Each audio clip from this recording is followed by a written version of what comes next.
Hello, Public Relations Review podcast listeners. This is Peter Woolfolk. Now, this opportunity is for you. Comcast Rise is back. And as local small businesses, you have a big chance to level up. Now, from May 1st through May 31st, 2025, you can apply for a grant package to help your business grow and thrive. Of course, this includes small public relations businesses as well. Now, businesses in Nashville, Tennessee, Grand Rapids, Michigan, Boston, Massachusetts, Seattle's King County, and Utah's South Valley are eligible. Apply today and learn more about Comcast Rise. That's ComcastRise.com. Comcast Rise. And tell them you heard it on the Public Relations Review podcast. Thank you, and good luck.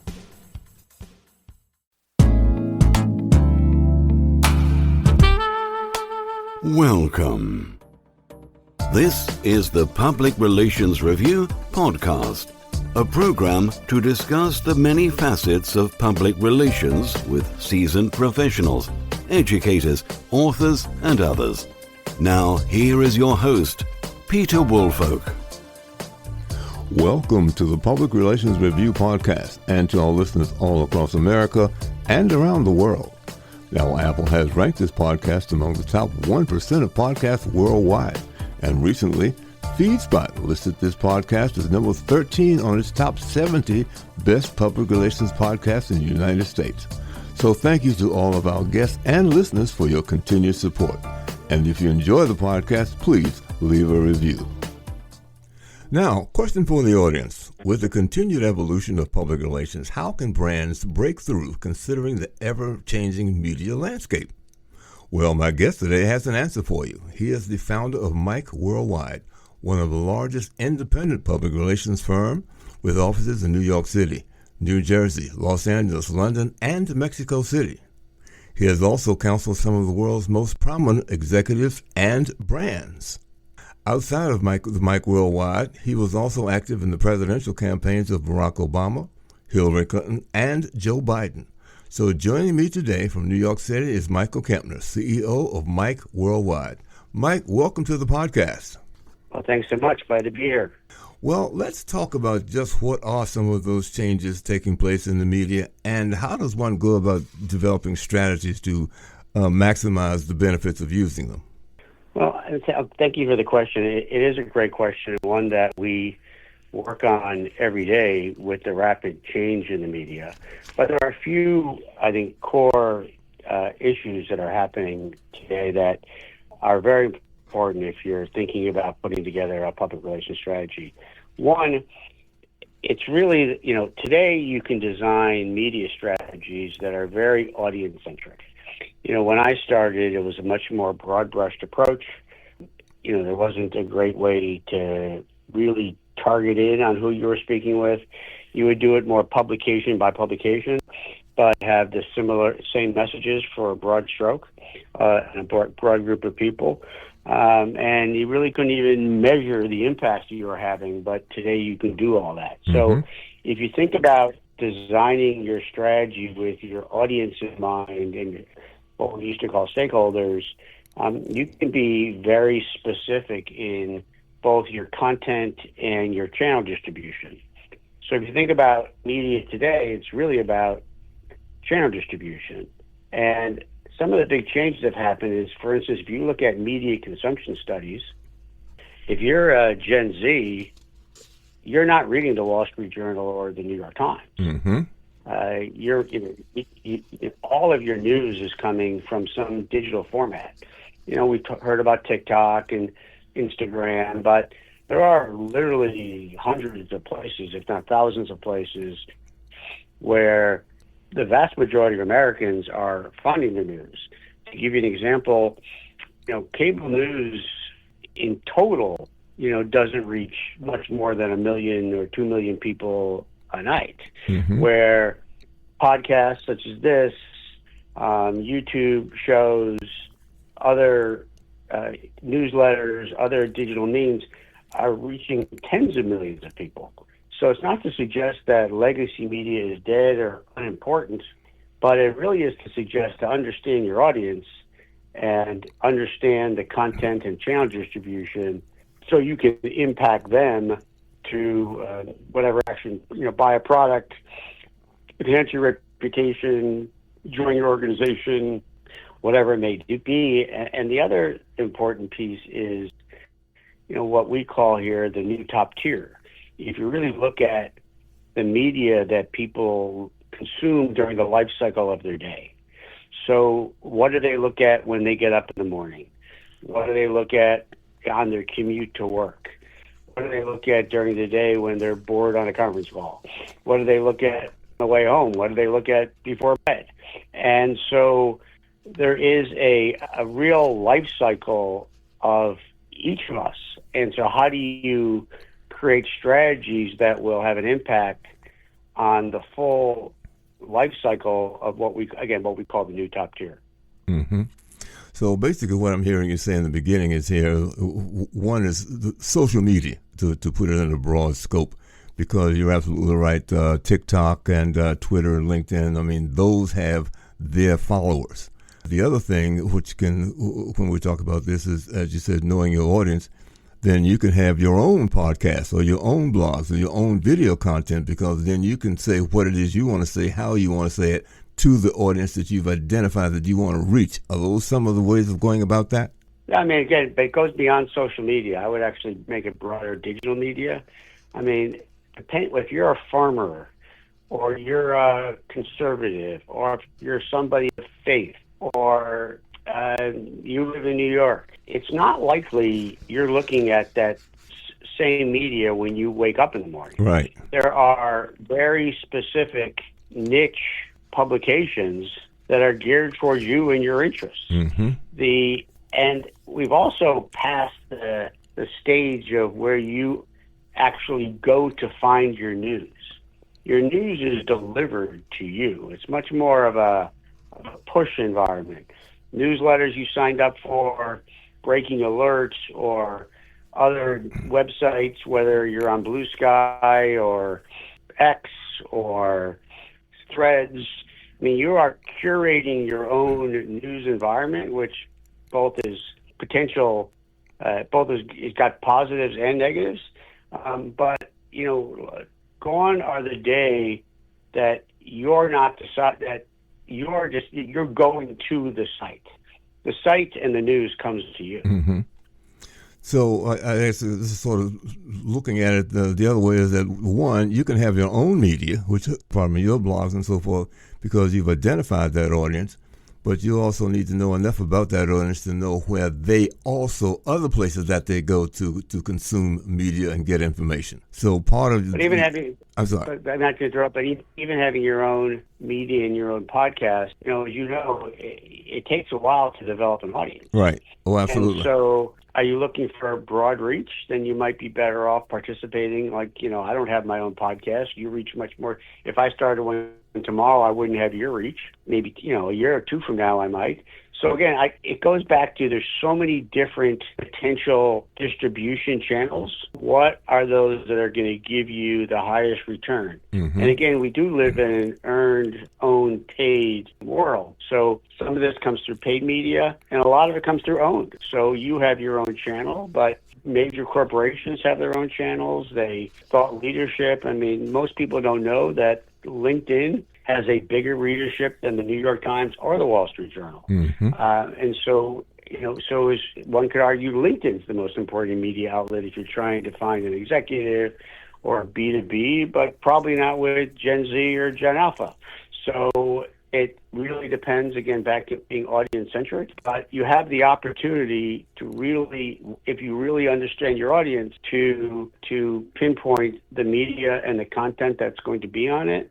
And the other thing I would tell you is that with AI allows you to truly create much deeper precision, even reporter by reporter, mm-hmm. media outlet by media outlet, that then allows you as a marketer or somebody who is working for a marketer to, if you have more precision, then you have a much higher probability of a successful program. So if you look at AI today and its ability to crunch data, its ability to make recommendations, its ability to not think on its own, but to really understand your voice or the voice of an executive, it gives you the opportunity to create much deeper precision, which then leads to much better predictability of success of a piece of content, of a program, of a campaign. Mm-hmm.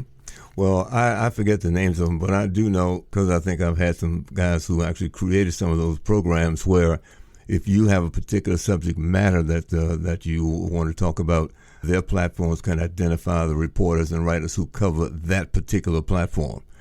So there's no scattershot there. You can hone in on who those particular reporters are. It'll tell you if they got the information, if it was open to that. All of that kind of data is available to you if you're, not only, but if you're in a company that wants to reach a particular reporter and or publications such as newspapers and newsletters and TV reporters, etc. Correct, but it even goes way beyond that. It actually helps you develop the content, understand what your audience wants to talk about. Mm-hmm. You can use predictive analytics to know a crisis 2 weeks before it happens. So you can understand what is the likelihood of a piece of content having virality to it, likelihood of a piece of content being read by and shared by your core audiences. And again, even to what does X, Y, and Z reporter care about? What do they want to talk about? What are they writing about? And how do you even craft a pitch or information that will appeal reporter to reporter? Mm-hmm. And then, there's other very useful items. Like one of my favorite examples is that I needed to find conservative criminal justice reporters on Substack. Well, if I went to one of my employees and said, find me, right-leaning criminal justice reporters who or writers on Substack who write about criminal justice, that would have taken them 3 months. Mm-hmm. And by using AI, you can get that in 3 seconds. Well, needless to say, AI is just sort of taken over. I mean, I use it a lot on this podcast. I mean, it does things for me. I don't go about identifying audiences, that sort of thing. Mine is in preparation, so this, the transcript from this podcast will be handled by AI. It won't identify the speakers. It'll identify that we had 2 speakers. I just have to put the names in there and go from there. So AI, right. It's everywhere. I've also used it to written information that I can go from text to speech when I need to do those kinds of things to fill in. So there's so many different platforms to use. I guess individuals have to be very specific about what they want their outcomes to be, who they want to reach, and how they want to go about it. Right. And again, what it can do today, we have predictive analytics here that I can actually tell you that if we increase brand love for your service or product by 2%, how many more cases of beer you're going to sell? How many more people are going to want to buy your product?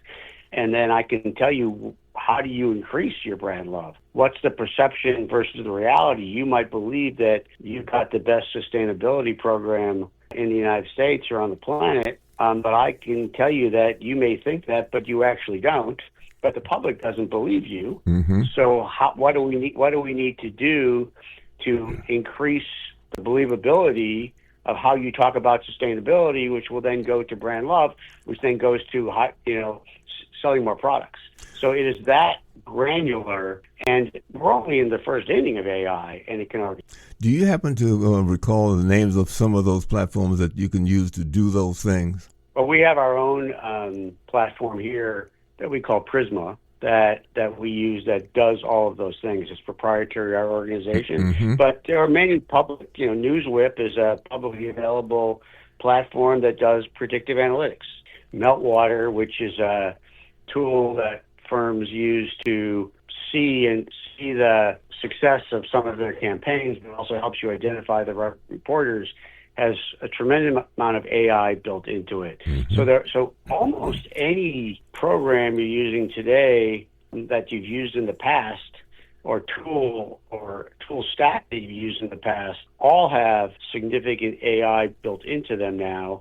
And they're adding more and more and more almost weekly. Again, here we have our own proprietary Prisma platform that really is based around how do we do things for our clients faster, cheaper, better? And how do we create more precision and more predictability in our recommendations and more predictability so marketers can feel secure or more secure that what we're recommending will be successful. Now, this applies to products of all kinds, products and services of all kinds, I would imagine. Anything.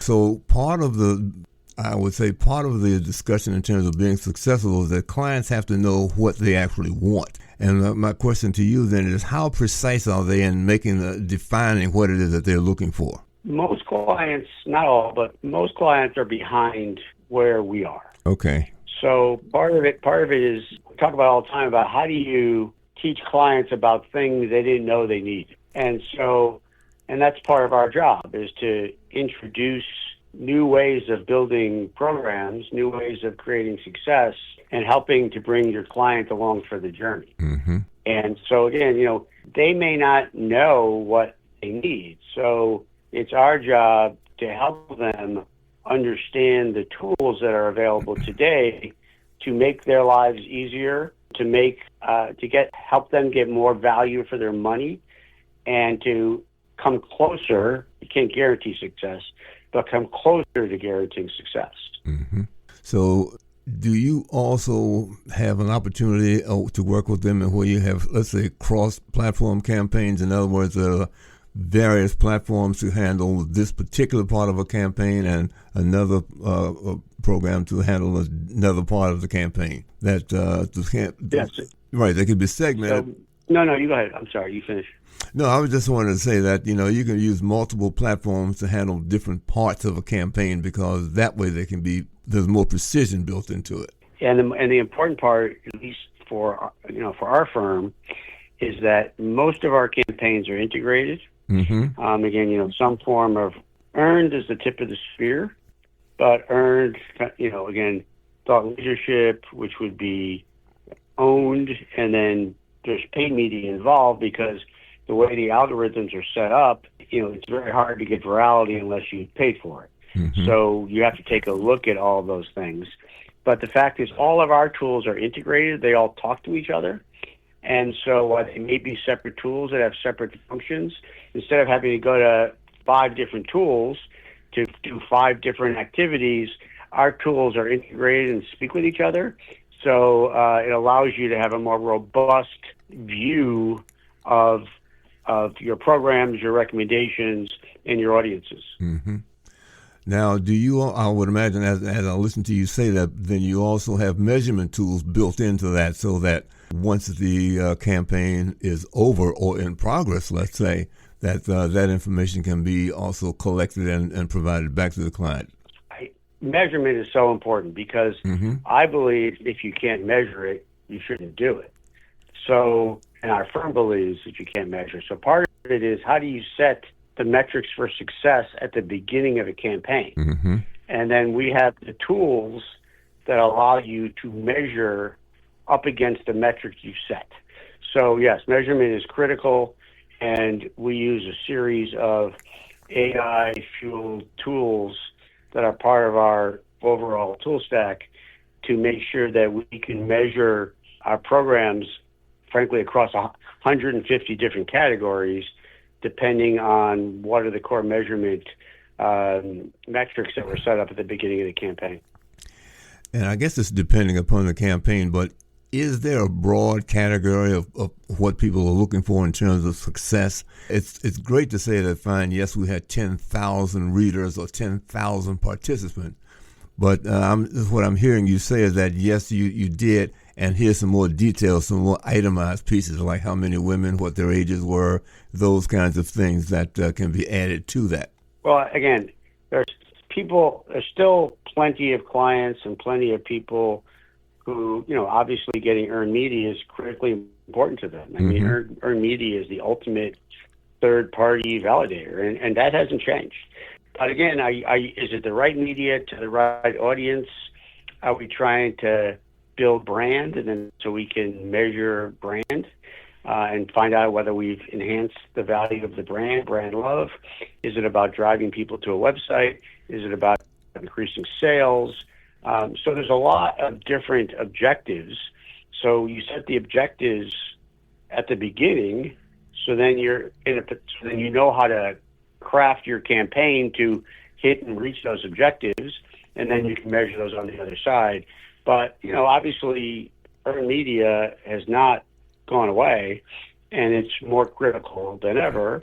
At the same time, legacy media is going away, but because of digital media, the reach might not be as broad, but there's more places than ever to place your clients or place your campaigns, again, to that targeted audience. So it might not be the reach of the New York Times, but you might be hitting, Gen Z women who care about the environment in a much more direct way than you're ever going to do that through a broad-based article in a New York Times or the Wall Street Journal. Mm-hmm. What I'm also hearing here is that one of the issues that has always been in front of PR people is dealing with the C-suite, that there are too many people up on the top floor that didn't fully understand or appreciate public relations. With this kind of information, it's a good way of proving its value to the C-suite folks upstairs. Would you agree with that? Yes. I mean, it's always been the challenge of PR versus advertising, is to be able to, how do you measure it? How do you measure value? And, that's the holy grail of PR. It's how can you get an equal seat at the C-suite table along with advertising and other marketing services. So these kind of activities allow you to help prove your value, which can get you that seat. The one place that you almost always have a seat where, again, we use a significant amount of AI and predictive analytics is around crisis. Crisis typically gets a seat at the table, but other types of marketing often don't. Mm-hmm. And so so it's our job to be able to prove our value, so the C-suite sees us as an indispensable resource. That's the thing. I think that's one of the major selling points for a lot of these platforms, because you're absolutely right. C-suite wants to know, what's the value? How do we know that it worked? How do you know how effective it was? Those kinds of things. So there's a lot of value for not only what its actual performance is, but how you are viewed in the scope of all the other programs and departments in your organization. Of course. I mean, remember, there's a tangible amount of money an organization is going to spend on marketing, and so PR is always a better value. Just if you measure it the same way advertising measures itself, I've never seen a scenario where PR did not provide much deeper, much better value for the dollar. But again, the CC grew up in an environment where you can measure advertising better than you can measure PR. But the reality is that if we're given the opportunity to get in front of that C-suite, I can measure it today in a way that I couldn't in the past, and I can measure it today exactly the same way that advertising measures themselves, and be able to show the significant value we provide for the dollar relative to other marketing services. Well, I think that's huge in terms of when folks are always looking at budgets, and particularly when it comes times that they might have to trim some budgets. Whose services in this organization do we value more or as much, and how are we going to make decisions from that? So being armed with the kind of information you are providing to C-suite folks is hugely important, and I think folks really need to pay attention to that if they're not already. Yeah, and again, I agree with that. And the fact is that, we believe in integrated campaigns. So I'm not going to suggest in all cases we're more important than advertising. In some cases, advertising is more important than us. But it's to understand the audiences and the objectives, and then work backwards from there to decide which pieces of an integrated campaign are the most important.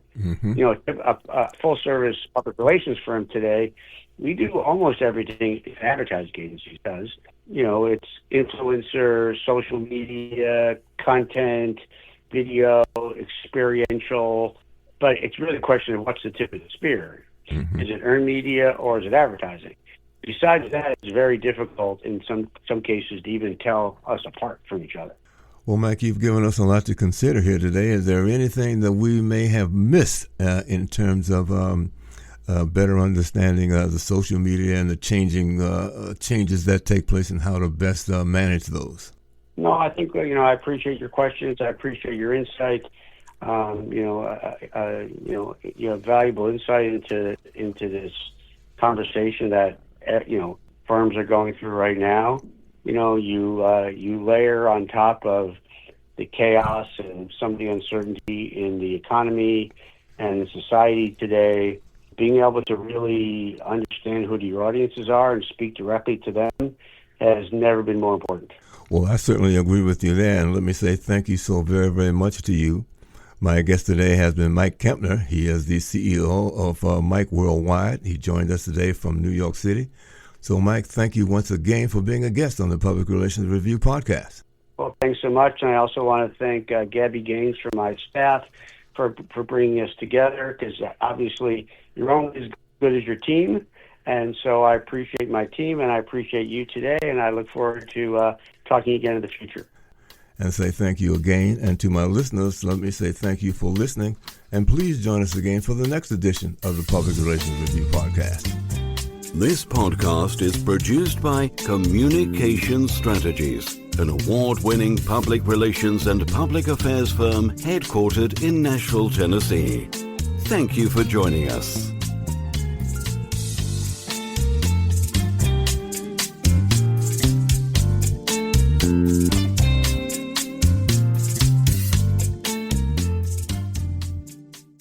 Hello, this is Peter Woolfolk. First, let me say thank you so much for being a listener.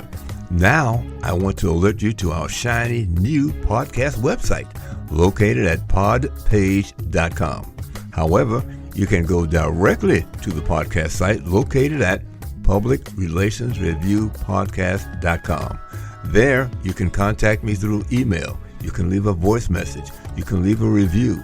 You can read an episode blog and frequently learn about the podcast guests. You might also want to suggest podcast topic ideas or even suggest a guest. You can also let me know if you would like to receive our podcast listener logo that you can post on your social media. So I look forward to hearing from you about our new podcast website.